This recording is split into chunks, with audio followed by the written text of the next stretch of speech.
Welcome to the Psychology Undergrad. The show where we take that terrifying stack of PDFs currently gathering dust on your desktop, and we actually read them. We read them, we highlight them, we annotate the margins with question marks, and we try to figure out if any of this actually explains why we are the way we are.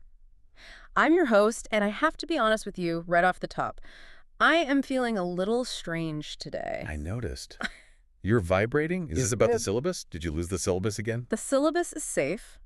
This is physiological. This is about my biological baseline. I have made a terrible, arguably reckless decision. As of about 48 hours ago, I have officially quit coffee. Quit coffee? I didn't think that was medically possible. I thought you were 60% espresso by volume. I was. And let me tell you, the withdrawal, it's a spiritual experience. I am currently operating at a frequency that I'm pretty sure is invisible to the human eye. But, and this is the weird part and why I'm bringing it up, my sleep. Unbelievable. I woke up this morning and I didn't have that.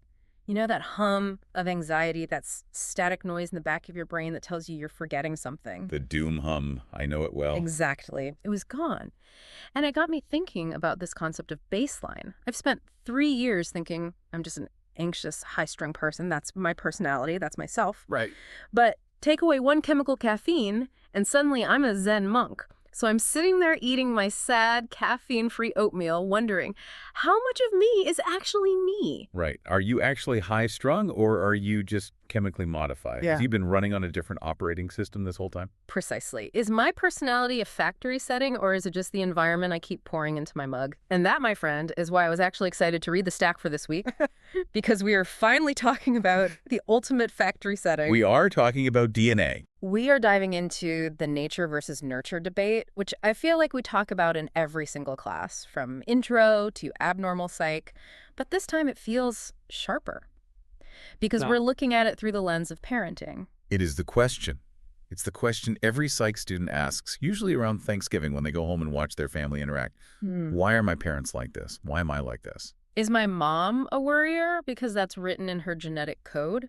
Or is she a worrier because I was a nightmare toddler who climbed bookshelves and gave her PTSD? Or is it a loop, a feedback loop between the two? Your nightmare toddler genes evoking her worrier genes. See? That's what we're finding out. We have some heavy hitters today. We've got the Clar and Burt meta-analysis from 2014, which is a beast of a paper. A beast. We've got Rutter's theoretical work on gene-environment interplay, and we have the class notes on family relations. And the goal today is to move past the generic, it's a mix of both, answer. We want to understand the mechanism. We're going to look at the ACE model, which is how we mathematically separate nature from nurture. We're going to break down the specific ways genes and environments hold hands, which are called correlations. And we're going to see what the data actually says about who is in the driver's seat of your family dynamic. But before we get into the ACE scores and the RGEs and the acronyms that are already giving me a headache, we have to go back to that sleep I mentioned. We do. Yeah. Because you cannot learn behavioral genetics on 4 hours of sleep on a lumpy futon. It's just not possible. Your brain won't consolidate the information. You really can't. And look, we know the undergrad life. You're studying in bed, you're eating in bed, you're stressing in bed. The least you can do is upgrade the actual surface you're suffering on. A noble goal. That is why we are genuinely pumped that this show is sponsored by Cozy Earth. We're going to talk a lot today about environment influencing behavior. Well, your immediate physical environment, your sheets, matters. Cozy Earth's bamboo sheet set is legit. It's not just marketing speak. I actually got a set. They are temperature regulating, and for me, currently going through caffeine withdrawal sweats, that is a lifesaver. Well, that's a real thing. It's very real. If you're stressing about midterms and getting the night sweats, or if your roommate insists on keeping the dorm at Arctic temperatures, these sheets adapt. They're incredibly soft, too. It's one of those treat-yourself things that actually pays off in cognitive performance. Better sleep literally equals better grades. 100%. And because we know the undergrad budget is essentially ramen and hope, we hooked you up. You can get a 21% discount. You just use the promo code PSYC101. TSYC101. Go to cozyearth.com/discount/PSYC101. Get the sheets, get the best night of sleep you've ever had. Your brain will thank you when you're trying to understand the difference between monozygotic and dizygotic twins later in this deep dive. Speaking of which, let's get into the mission. the mission is to decode the etiology of parenting. Etiology just meaning the cause or the origin. And I want to set the stakes here because when I first read the title Behavioral Genetics, I thought, okay, we're going to find the gene for being a strict dad. The trick dad gene, located right next to the dad joke gene on chromosome 8. Exactly. But reading this, it's so much trippier than that. It actually challenges the idea of free will. It challenges the idea of whose fault anything is in a family. Totally. It suggests that my parents might not have had as much choice in how they raised me as I thought. It complicates everything. It takes the blame game and turns it into a mathematical equation. It's less about good or bad and more about inputs and outputs. So let's start with the math. Section 1, Psych 101 definitions. If we want to sound like we know what we're talking about in seminar tomorrow, we have to understand partitioning the variance. Right. It sounds like a terrifying calculus term, but it's actually a simple visual. Imagine a pie. I'm picturing a pie, let's say, blueberry. Okay, blueberry. That whole pie represents the variance in a trait. So let's take parental warmth. Some parents are super huggy and warm. Some are cold and distant. That difference, that spread from warm to cold, that is the variance. It's just the fact that people are different from each other. That's all it is. And our job as psychologists is to slice that pie. We want to know, how big is the slice caused by genes, and how big is the slice caused by environment? And we're not just guessing, there's a model for this. Exactly. And in behavioral genetics, we use a specific acronym to label those slices. ACE. ACE, break it down for me. What is A? A stands for additive genetics. Why additive? That part always confused me. It just means we're assuming the effects of individual genes add up in a linear way to influence the trait. For our purposes, just think of A as nature. This is the DNA slice. Okay, A is nature. If the A slice is huge, say 80%, it means the trait is highly heritable. Like eye color, that's almost all A. Okay, and the way we test this, and correct me if I'm wrong, is by looking at twins. The gold standard. Nature's laboratory. So we have monozygotic twins, MZ, identical twins. They share 100% of their genetic material. They are clones, basically. Right, from the same single fertilized egg that split. And then we have dizygotic twins, DZ, fraternal twins. They are just siblings who happen to share a womb. They only share 50% of their genes on average, just like any other full siblings. Correct. So here is the logic, and it's actually pretty elegant.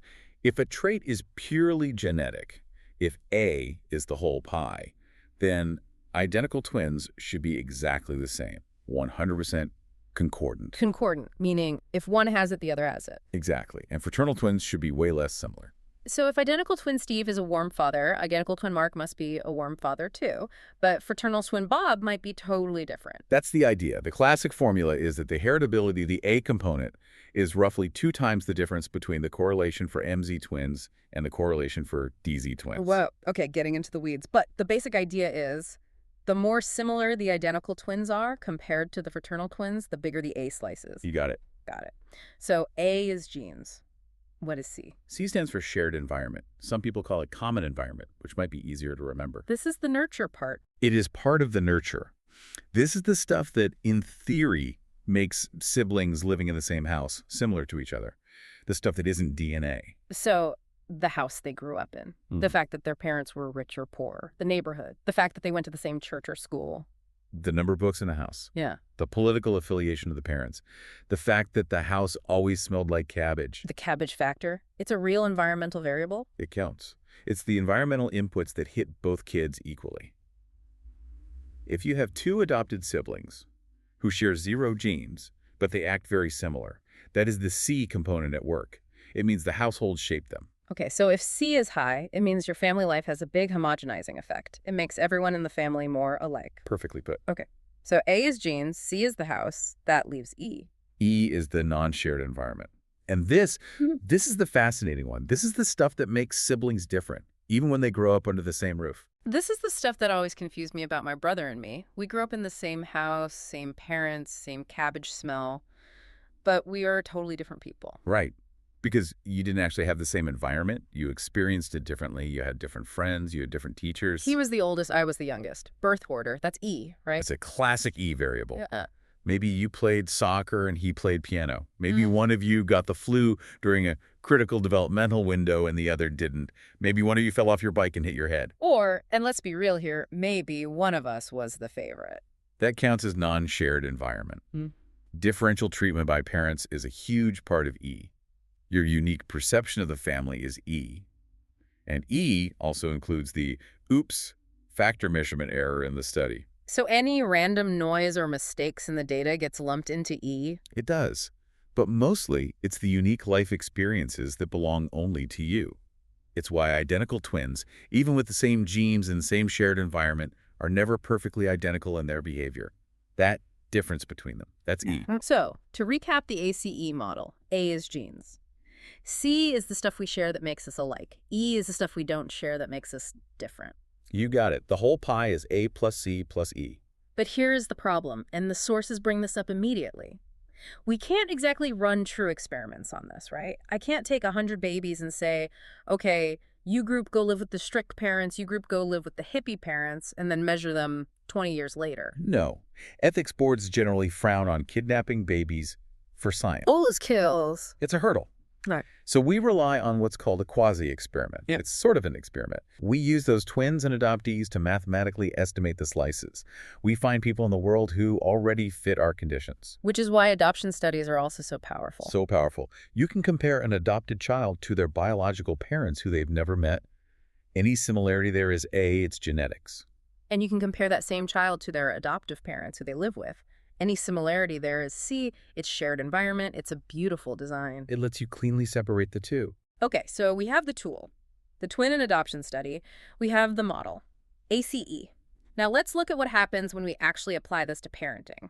Because we aren't just asking, is schizophrenia genetic? We are asking, is parenting genetic? Which sounds like a weird question. Is parenting genetic? You assume parenting is a choice, it's a behavior. You learn it, you decide it. Right. I choose to put my kid in timeout. My genes didn't force me to do that. Or did they? Is my general tendency toward patience or impatience, which is genetic, the real driver? That's the question. Let's look at the Clark and Burt meta-analysis from 2014. This is the big one. They looked at 56 different studies. 56, can you imagine? They synthesized all that twin and adoption data to find the etiology of parenting. And they did something really smart here. They split the studies into two buckets. And I highlighted this in neon green because if you miss this distinction, the rest of the deep dive makes no sense. Completely crucial. The two buckets are child-based design and parent-based design. Let's start with the child-based design. What does that mean? Okay. In these studies, the twins are the children. So we are looking at a pair of 7-year-old twins, identical or fraternal. And we are measuring how their parents treat each one of them. So we're asking, do mom and dad treat identical twins more similarly than they treat fraternal twins? Exactly. Yeah. Which is really asking a different question. It's asking, do the child's genes influence how the parent acts? It totally flips the script. Usually we think, parent acts, child reacts, this design asks. Child's genes, parent reacts. It treats the parenting style not as the cause, but as the outcome. And what did they find? They found significant evocative effects, which is a term we're going to come back to again and again. Evocative, meaning the kid is triggering the parenting, the kid is evoking a response. Yes. A child's genetic temperament, whether they are easygoing or fussy or anxious, evokes a certain style of parenting from the adult who is interacting with them. This makes so much sense. If you have a kid who is genetically predisposed to being agreeable and smiling every time you look at them, you're going to be a warm parent. It's easy. You're going to hug them more. You feel like a great parent. You're getting positive reinforcement constantly. Now, if you have a kid who is genetically prone to oppositional behavior or who screams every time you touch them. Yeah, you might become a strict or hostile parent. You're exhausted, you're frustrated, you feel like you're failing. So in the child-based design, a big chunk of the parenting variance was actually caused by the kid's DNA influencing the parent.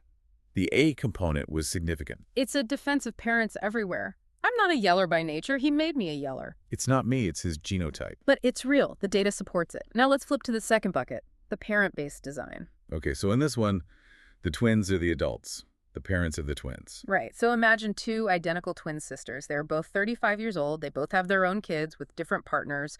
We are watching them parent their respective children. So this isolates the parents' genes. We are asking, does the mom's DNA make her a warm mom or a strict mom, regardless of which kid she has? Is there a heritable component to her own parenting style? Yes.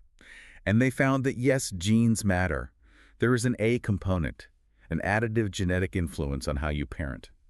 If you're genetically a more agreeable, conscientious person, you'll likely be a warmer, more consistent parent. That makes sense. But, and here is the record scratch moment for me when I read this. They found something shocking about the environment. This is the headline. This is the main takeaway. In the parent-based designs, the biggest slice of the pie wasn't genes. And it wasn't C, the shared environment? No, and that's the part that's so counterintuitive. If parenting was just, I parent the way my mom parented me, then the C slice would be huge. Right, because the twin parents grew up in the exact same house with the exact same parents. Their shared environment was identical. But C was tiny. In many cases, it was close to zero. The way you were raised had almost no bearing on why you parent differently from your sibling. That's still hard to wrap my head around. So what was the biggest slice? The monster slice was E, the non-shared environment. Depending on the trait, they looked at warmth, control, and negativity. Non-shared environment accounted for anywhere from 63% to 90% of the variance. Up to 90%. Let that sink in. We have to pause here. 90%. That means nearly all of the reason why I would parent differently than my identical twin sister is. What, exactly? If it's not my genes and it's not how we were raised, what is it? It's your unique adult life. It is the non-shared stuff that happened to you after you left your parents' house. So, my husband. My partner. Your partner is a huge part of your E. A supportive partner makes you a more patient parent. A stressful marriage makes you a harsher parent. Your twin has a different partner, a different marital dynamic. My job. My financial stress. Your job stress. Your income. Your specific social support network. Whether you got a good night's sleep on your cozy earth sheets. Nice plug. But it's true. It's the immediate context of your life right now. Yeah. This data is saying that parenting isn't a fixed trait you inherit. You aren't destined to be your mother. You are a person adapting in real time to the specific pressures and resources in your current environment. Honestly, that's incredibly relieving. Why? Because there's this narrative that we are doomed to repeat the cycle. Hurt people hurt people. My dad was cold, so I'm broken, and I'll be a cold parent. But this 90% figure says, no, you are responding to your current reality. Exactly. If you change your reality, if you get a better partner or manage your stress or go to therapy, you can fundamentally change your parenting. You are not a prisoner of your past. Exactly. It gives you agency. It puts the focus on the here and now, not the then and there. Your adult life matters more than your childhood, at least when it comes to predicting your own parenting behaviors. But it also puts a lot of pressure on the here and now. It means our environment is powerful. And that brings us to the next logical question. If genes and environment are both swirling around here, how do they actually interact? Because they aren't just sitting in separate corners. No, they're dancing. They're correlated. And that brings us to section 3, gene-environment correlations, or as the cool kids call it, RGE. RGE. This concept absolutely wrecked me in intro psych because it basically says that nature versus nurture is a lie. It's a false dichotomy. The whole premise is wrong. Because nature selects nurture, or nature creates nurture. Right. It's not just that you have genes and you have an environment and they both have some effect. It's that your genes actively influence which environments you end up in the first place. The outline calls these the big 3. Let's walk through them. Number 1, passive RGE. Passive RGE. This is what I call the double whammy. I call it the life isn't fair principle. Also accurate. This happens mostly when you are a young child. You are passive. You don't make choices yet. But your parents provide you with 2 things at the same time. Your genes and your environment. And because your parents' environment is shaped by their genes, you get a double dose of the same trait.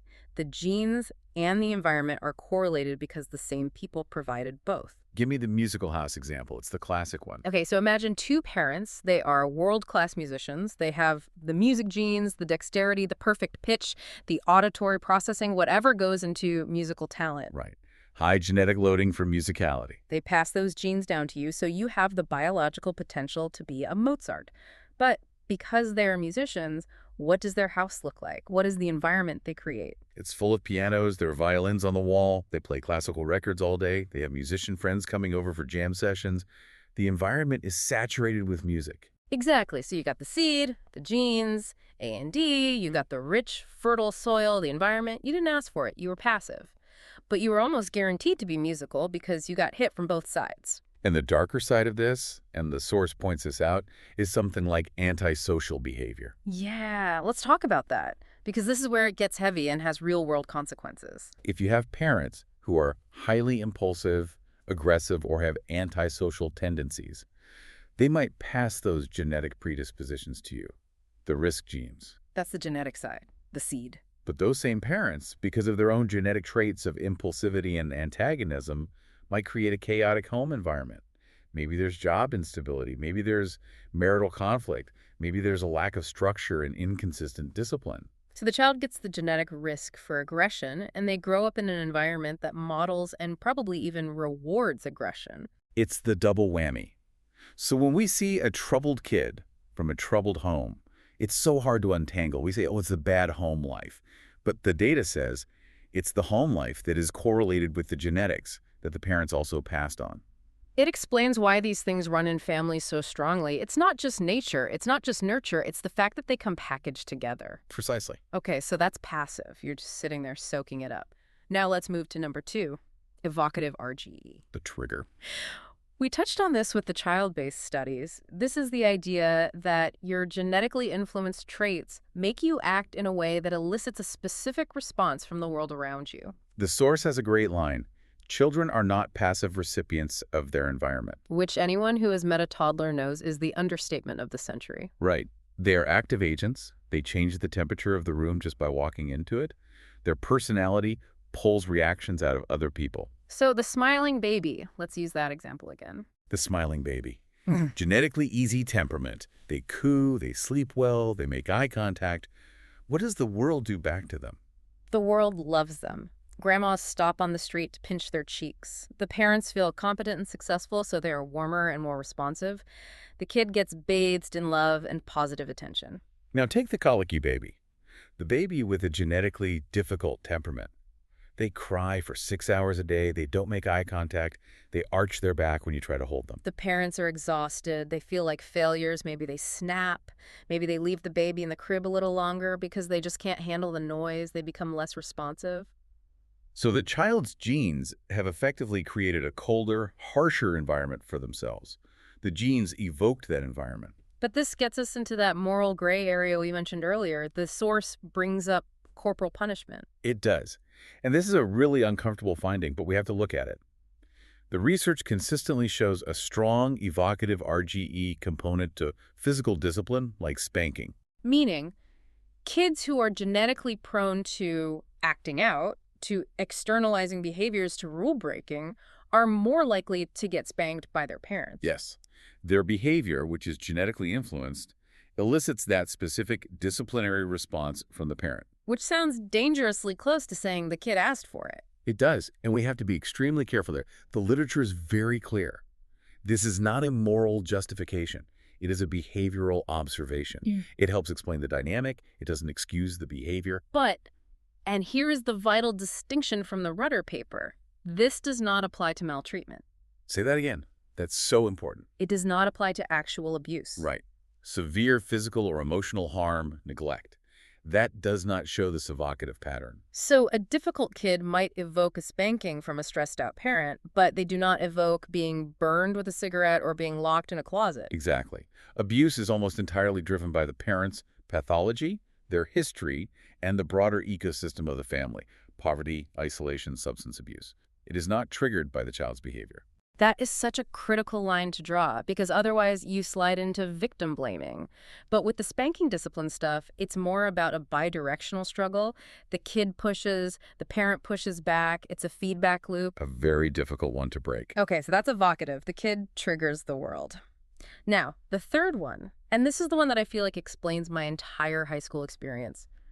Active RGE. Niche picking. Niche picking. This is the idea that as we get older and more autonomous, we stop just accepting the environment our parents gave us, and we go out and hunt for the environment that fits our genes. Birds of a feather flock together. But it's not just a proverb. It's biology. It's your genes saying, go find your people, go find your place. It is. If you have genes that make you athletic, high energy, and coordinated, where do you go on a Saturday? What clubs do you join? I go to the soccer field. I join the track team. I'm not joining the chess club. And by doing that, you are surrounding yourself with coaches, discipline, and other healthy kids. You're actively building an athletic environment that reinforces and strengthens your athletic genes. And if I have genes that make me sensation-seeking, impulsive, and low on conscientiousness, You probably aren't at the library. You're finding the kids smoking behind the bleachers. You're finding the parties. You are seeking out environments that match your internal state. I'm finding the bad crowd. And parents always say, oh, he got in with the wrong crowd. But active RGE suggests he looked for the wrong crowd. The wrong crowd felt like home to his genetics. He selected it. That is terrifying. It feels so deterministic. Or empowering. It means we build our worlds to fit who we are. It's self-actualization, in a way. But do we? Or are we just robots executing a code? Let's hold that existential crisis for the end. We still have to talk about dating. Dating, the ultimate act of RGE. The source calls it homogamy, or selection of life partner. Which is a very unsexy way to describe finding a soulmate. It basically means we tend to pick partners who are genetically similar to us on a whole range of traits: intelligence, personality, political views, even physical traits. We call it assortative mating. So when I'm on a dating app and I'm swiping left and right, that's just my DNA scanning for a compatible sequence. Essentially, yes. You are actively selecting an environment, your future shared home, your future co-parent, that aligns with your own genetic predispositions. You pick partners, friends, and hobbies that resonate with your genetic frequencies. You are building a niche that feels right to your biology. Romance is just data matching. Good to know. Don't tell your girlfriend that. I won't.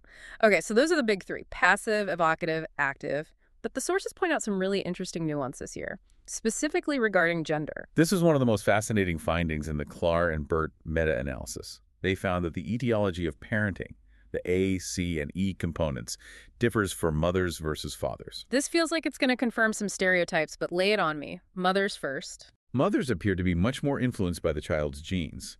They show higher evocative RGE. The A component in the child-based designs was stronger for mothers. So moms are more reactive to the specific kid they have. That's the interpretation. Mothers might be more attuned or responsive to the specific needs and temperaments of each individual child. If the kid is anxious, mom adapts her parenting to soothe. If the kid is bold, mom adapts to manage. She is tracking the child's genetic output very closely. And fathers. Fathers were more influenced by the shared environment. Wait, shared environment? That's the household culture, the socioeconomic status, the marital relationship. Exactly. Fathering, according to this data, might be more defined by the general vibe of the house or the quality of the marriage. So if mom and dad are getting along and the family is stable, dad is a great dad. If the house is religious, dad is a religious dad. His parenting style is more influenced by the system as a whole. It suggests that for fathers, at least in these studies, parenting is more of a role they step into based on the family system, whereas for mothers, it's a more direct, dietic, reactive interaction with the child. That is a huge generalization, obviously, but Yeah. the data trend is there. Moms manage the kid, dads manage the culture. Broadly speaking, yes, a fascinating difference. Now, what about age? How does this shift as kids grow up? This follows a very logical trend that lines up with the three types of RGE. As kids go from childhood to adolescence, the influence of the shared environment, C, drops off a cliff. And the influence of additive genetics, A, and non-shared environment, E, skyrockets. Right. When you are 7, your world is your parents' house. That shared environment, C, is huge. When you are 17, your world is your car, your friends, your job at the movie theater, your secret internet life. Exactly. And this is where active RGE takes over. As you get older, you have more autonomy. You aren't just a product of your parents' living room anymore. You are out in the world building your own unique environment, E, that suits your unique genetics, A. You are niche picking. You are becoming more you and less them. Your genetic potential is expressing itself more and more as you escape the homogenizing influence of your family home. I want to touch on the biology for a second, the wetware, because the text drops some specific neurotransmitters, and I want to feel like a real science student. Let's do it. The biological mechanisms. It's important to remember, this stuff isn't just abstract math. It's happening in the brain. They mentioned dopamine, oxytocin, and serotonin. The big three of behavior. So dopamine, this is usually the reward chemical, right? I got an A, dopamine hit. Right. But in the context of parenting, animal studies, specifically in rats and mice, show dopamine is crucial for maternal initiation. It's the let's get up and take care of the pups, the chemical. It drives the motivation to parent. low dopamine, and the mother might neglect the pups. And oxytocin, that's the cuddle chemical, the bonding hormone. It's the bonding and empathy molecule. It's released during childbirth and breastfeeding. It predicts looking and grooming in rats and warmth and sensitivity in human parents. It's the glue of the parent-child relationship. And serotonin, the mood regulator. Mood and aggression. And here's where we get a really dark but important example from the animal studies. Rhesus macaques. The monkeys. Yes, they looked at macaque mothers with a specific gene, a less efficient serotonin transporter gene.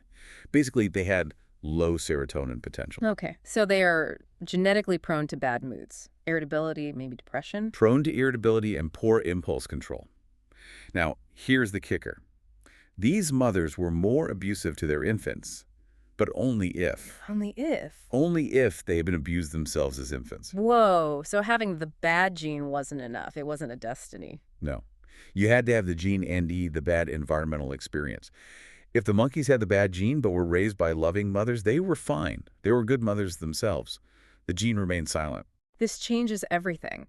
It means the gene isn't a death sentence. It's just a vulnerability. It makes you susceptible to the environment. And that is the perfect transition to Section 5, Gene-Environment Interaction, or GXE. Okay, hold on. We just did RGE, correlation. Now we are doing GXE, interaction.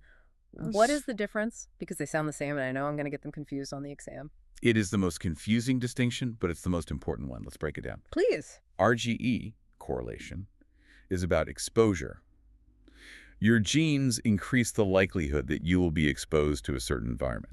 Like the antisocial kid actively seeking out the bad crowd, his genes lead him to the environment. Got it. Correlation equals exposure. Now, GXE interaction is about susceptibility. It's about how your genes determine how you react to an environment once you are in it. So two people can be in the exact same bad environment, but their genes will determine if it affects them or not. Exactly. Your genes moderate the effect of the environment. The environment pulls the trigger on a genetic loaded gun. That is the classic stress diathesis model. It's a perfect GXE model. Explain that term again, diathesis. The diathesis is the vulnerability, the genetic loaded gun. It's your pre-existing susceptibility. The stress is the environment, the finger on the trigger. So I might have a gene that makes me vulnerable to depression, but if I have a great life, no trauma, good sleep, that gene stays silent. The gun is loaded, but the trigger is never pulled. Correct. But if you have that gene, and then you go through a divorce or lose your job, bam, the depression manifests. Someone without that diathesis could go through the exact same divorce and just be sad, but not clinically depressed. Their gun wasn't loaded. The Redder source had some really specific medical examples of this that I found helpful, because depression feels abstract. Yes, the medical examples make it very concrete. Look at smoking and birth weight. We all know smoking while pregnant is bad for the baby. That's an environmental effect. It is, but it's not equally bad for all babies. There is a specific metabolic gene, CYP1A1. If a mother has a certain variant of this gene, her body is less efficient at breaking down the toxins in smoke. So for her, smoking is extra bad. Exactly. If she has that gene variant, smoking causes significantly lower birth weight in the baby. If she doesn't have that variant, the smoking has a much smaller effect. The gene determines how toxic the environment actually is. That's a pure GXE interaction. That is wild. And there was the Alzheimer's one too, the APOE gene. Right. Head injuries are an environmental risk for everyone. But if you have the APOE4 variant of that gene, a head injury specifically and dramatically increases your risk of developing dementia later in life. And if you don't have the gene. If you don't have that gene variant, the head injury still isn't good for you, but it doesn't have that specific powerful link to dementia. The gene changes your susceptibility to the environmental insult. So it's not just stress is bad, it's stress is bad if you have the code that makes it bad for you. Exactly. And this leads to one of my favorite pop psych concepts, the orchid versus dandelion theory. I love this one. It's the bioecological model, rebranded, but prettier. Right. So the idea is that some people genetically are dandelions. Yeah. They have sturdy genes, they can grow anywhere, good parenting, bad parenting, a chaotic house, a stable house, rich, poor. They turn out fine. They are resilient. These are the kids who grow up in chaos and somehow become functional accountants. They can thrive in any soil. Exactly. Nothing phases them. They are robust to environmental variation. And some people are orchids. They are genetically highly sensitive to their environment. If you put an orchid in a bad environment, neglect, stress, chaos, they wither and die. They do much worse than the dandelions. They develop anxiety, depression, conduct disorders. But, and here's the hopeful part, if you put an orchid in a perfect environment, a supportive, nurturing, stable environment. They don't just survive, they bloom. They thrive. They actually do better than the dandelions. Their sensitivity allows them to soak up all the nutrients from the good environment. So having a sensitive gene isn't inherently bad, it just raises the stakes, makes you more dependent on the quality of your environment. Exactly. It increases the actualization of genetic potential, as the source puts it. In a good greenhouse, the orchid is the prize winner. In a crack in the sidewalk, the dandelion wins every time. This is a lot to take in. It basically means we can't judge anyone's outcome without knowing their genetic starting line, their environmental context. It destroys judgment. It forces you to think about fit between a person and their world. And that brings us to section 6. The so what, the limitations and the ethics. We have to go there. What do we do with all this information? The blame game. If I'm a parent and I'm listening to this and I realize, oh my God, my kid is acting out because of their genes and I'm reacting to it, does that let me off the hook? Can I just throw my hands up and say, it's genetics? No. I'm blunt. It complicates fault, but it doesn't remove responsibility. In fact, it might increase it. If you know your child is an orchid, you have a greater responsibility to create that nurturing greenhouse for them. That's a good point. It's not an excuse, it's a roadmap. Exactly. It suggests a bidirectional relationship. A bad kid might be evoking harshness, sure, but a bad parent might be creating a passive environment that lets those bad genes flourish.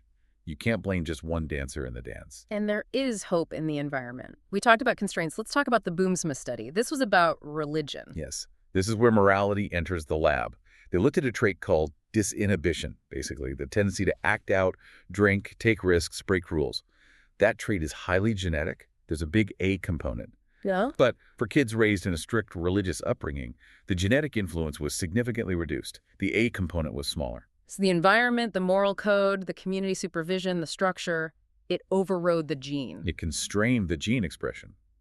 A strong environmental framework can keep the bad genes in check. The environment acts as a guardrail, preventing the genetically at-risk person from swerving off the road. That is fascinating. So strict parenting or religious parenting or any highly structured environment can actually act as a buffer against genetic risk. In some cases, yes. It limits the opportunity for the gene to express itself. If your social world forbids drinking, your genetic predisposition towards alcoholism has fewer chances to manifest. But we also have to be careful not to oversimplify this. The source had a big warning about candidate genes. Oh, yes. The media loves this. Scientists find the divorce gene, or the cheating gene, or the spanking gene. And the source says, stop it. That's not how it works. It's misguided. Behavior is incredibly complex. It's polygenic, meaning it's influenced by thousands of genes, each with a tiny effect. There isn't one gene that makes you get divorced. It's an orchestra, not a single instrument. Perfect analogy. And searching for a gene that codes for a specific environment is also misguided. There's no gene for hanging out with a bad crowd. There are genes for personality traits, like sensation-seeking, that make that environment more appealing. It's about behavior shaping the environment. So don't go looking for a 23 Genie result that tells you if you're going to be a good parent. Please don't. It's about understanding these complex interacting systems, not finding a single easy answer. Okay, we are nearing the end of our lecture. Let's head to the outro and synthesize this. Try to wrap it all up. We've covered a lot. Yeah. We moved from the old simplistic idea of nature versus nurture to the more accurate and much more complicated nature via nurture. It's not a war between the two. It's a collaboration. A complicated, sometimes messy collaboration. Parenting is a dance. It's a dance between the parent's genes, the child's genes, and the unique environment they build together, moment by moment. The child brings the sheet music, their genetic temperament. The parent brings the instrument, their genetic personality. And the room they're playing in, the non-shared environment, the marriage, the job stress, determines the acoustics. That is actually a really beautiful analogy. I have my moments, usually when I'm caffeinated, but apparently also when I'm withdrawing. My brain is making new, desperate connections. You're doing great. But here is the final provocative thought I want to leave the listeners with, and this one keeps me up at night, even on my cozy earth sheets. Yep. If active RGE is real, if we actively choose our friends, our partners, our hobbies, and our jobs based on our genetic programming, Yes. do we have free will? Or are we just sophisticated biological robots building a world that feels comfortable to our pre-written code? Uh-huh. Did I choose to be a psychology major because I have an intellectual passion for it? Yeah. Or did my genes for high openness and agreeableness just hunt for a major where I could analyze myself and talk about feelings all day? How much of my choice was just my biology finding its niche? That is the question. Are you choosing to listen to this deep dive because you're curious? Or do you have a genetic predisposition for conscientiousness and intellectual curiosity that forced you to click play and try to understand the world? And on that existential bombshell, we're going to wrap it up. Something to mull over before your next psych lecture. Don't forget, if you want to optimize your biological baseline, get some sleep, seriously. Use code PSYC101 at cozyearth.com/discount/PSYC101 for that 21% discount. Get those bamboo sheets. Biologically optimized sleep. I like it. See you in class. See you.